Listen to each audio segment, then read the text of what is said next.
Muy buenas tardes, aquí estamos nuevamente transmitiendo desde Manantiales de Piedad, transmitiendo esta serie de mensajes que extraemos del libro de Proverbios, al que hemos dado llamar la práctica de la sabiduría y la sabiduría práctica. La pregunta que tengo para hacer a modo de título, ¿te parece divertido? Así es como he titulado esta reflexión. Esta pregunta la hemos hecho alguna vez a aquellos que, comportándose neciamente y haciendo o diciendo estupideces, se divierten aún a costas de herir o hacer daño a otros. Entonces, indignados, preguntamos, ¿te parece divertido? Vimos anteriormente cómo un hijo sabio alegraba a los padres, pero el necio los entristece. En el siguiente proverbio tenemos nuevamente el contraste entre el falto de entendimiento y el inteligente.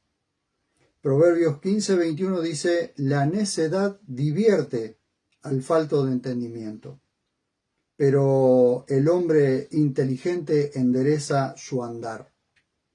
Hemos analizado ya las palabras en los proverbios anteriores y solo nos queda analizar el mensaje que este proverbio nos transmite. Si comenzamos con la primera parte, tenemos la palabra ibelet, que significa necedad, locura, insensatez, tontería.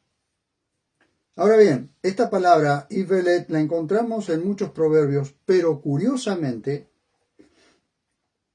la tontería, la necedad, la locura, como parte del comportamiento humano, se puede corregir.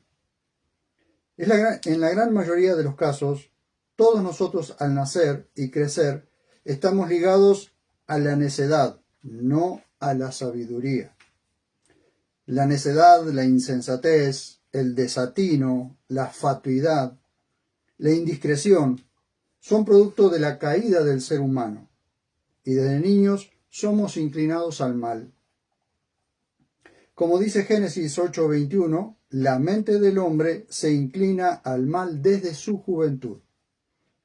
Cuando revisamos Proverbios, nos encontramos con el consejo para padres en 22:15, donde nos dice, la necedad se pega, es decir, en otras traducciones dice, está ligada, al corazón del niño. La vara de la corrección se la apartará.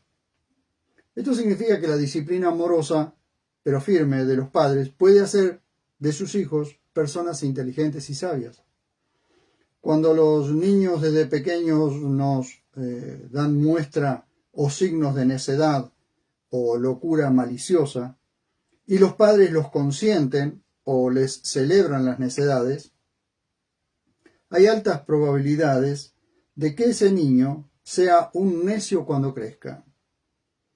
Vimos la importancia de crecer en estatura, pero también en sabiduría en el proverbio anterior. El padre que ejerce disciplina a tiempo sobre sus hijos no lo lamentará después. Los padres no son amigos de sus hijos, son progenitores y guías. El padre que consiente a sus hijos en todo no los ama, los aborrece y los está dejando a la deriva, como una hoja al viento. Proverbios 13:24 hace una seria advertencia. El que escatima el castigo aborrece a su hijo, y el que lo ama temprano lo corrige. Al momento en que vemos que nuestros hijos se desvían un poco, es necesario corregir su andar, porque luego puede ser demasiado tarde. El pastor debe mantener a sus ovejas dentro de su rebaño, porque si no lo hace, es probable que pierda esa oveja. Temprano lo corrige significa rápidamente, con diligencia, y cuando el niño hace sus primeras travesuras o maldades. Vamos a otro proverbio que nos aconseja como padres, 19:18. Dice, castiga a tu hijo mientras hay esperanza, pero no desee tu alma causarle la muerte. En la mentalidad hebrea hay una edad muy temprana para corregir a los hijos y educarlos desde que comienzan a dar sus primeros pasos hasta alrededor de los 12 años. En esa edad se deben inculcar los altos valores éticos y morales que regirán la vida de ese ser humano.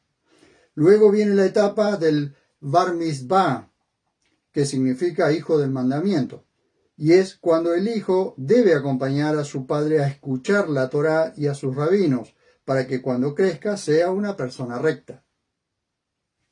Por eso es que la segunda parte se refiere al hombre inteligente como alguien que endereza su andar, porque discierne cuando se está desviando de su camino. El hombre inteligente de este proverbio no es solo intelectualmente inteligente, sino sabio de corazón, pues la sabiduría desarrolla el discernimiento. El necio se divierte con la necedad, porque le falta inteligencia, sabe que sus pasos están torcidos, pero no los endereza. Sin embargo, el inteligente endereza su andar, porque tiene los sentidos ejercitados por el buen uso, como dice Hebreos 6:14. En el capítulo 9 de Proverbios se contrasta a la sabiduría con la insensatez. A esta se la personifica como una mujer. La palabra yausar significa enderezar, agradar, ser recto, tener razón o ser próspero. De allí la palabra haser también, que lo encontramos en Reyes.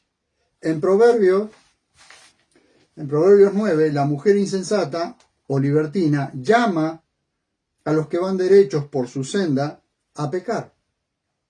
Allí se usa la palabra ham yasarim, de ahí la palabra yazar, que es camino, o ham yasarim, que son caminos en plural. Quien va a la derecha o quien va derecho. Pero el que atiende a la sabiduría, y esto también lo dice el libro de Proverbios en el capítulo 9, siempre endereza su andar. Termino con un consejo para mantenernos alineados, o para mantener nuestros caminos rectos. Proverbios 3, 5 y 6 dice: confía en Yahvé con todo tu corazón y no te apoyes en tu propia inteligencia. Reconócelo en todos tus caminos y Él enderezará tus sendas. Si confías en Él, tu andar será recto. Hasta aquí quería compartir esta reflexión y quiero orar no solo por mí, sino por todos aquellos que escuchen estas palabras, para que Dios asista a cada uno de nosotros para poder caminar derecho y para poder enderezar nuestro camino cuando vemos que nos estamos equivocando. Necesitamos el discernimiento que proviene de la sabiduría que también proviene de Dios. Señor, estoy ante tu presencia, muy agradecido, Dios mío, por tu amor, por tu misericordia y tu bondad. Te suplicamos que siempre nos mantengas alineados a tu voluntad, caminando en sabiduría y pudiendo darnos cuenta, discerniendo, Señor, cuando nuestros caminos se están desviando, para poder volver a la senda recta, a la senda derecha, para caminar derecho, para poder, Dios mío, agradarte en todo tiempo. En el nombre de Jesús oro por mí y por todos aquellos que escuchen estas palabras. Gracias, maravilloso Dios. Amén. Muchas gracias y nos vemos cuando nos veamos.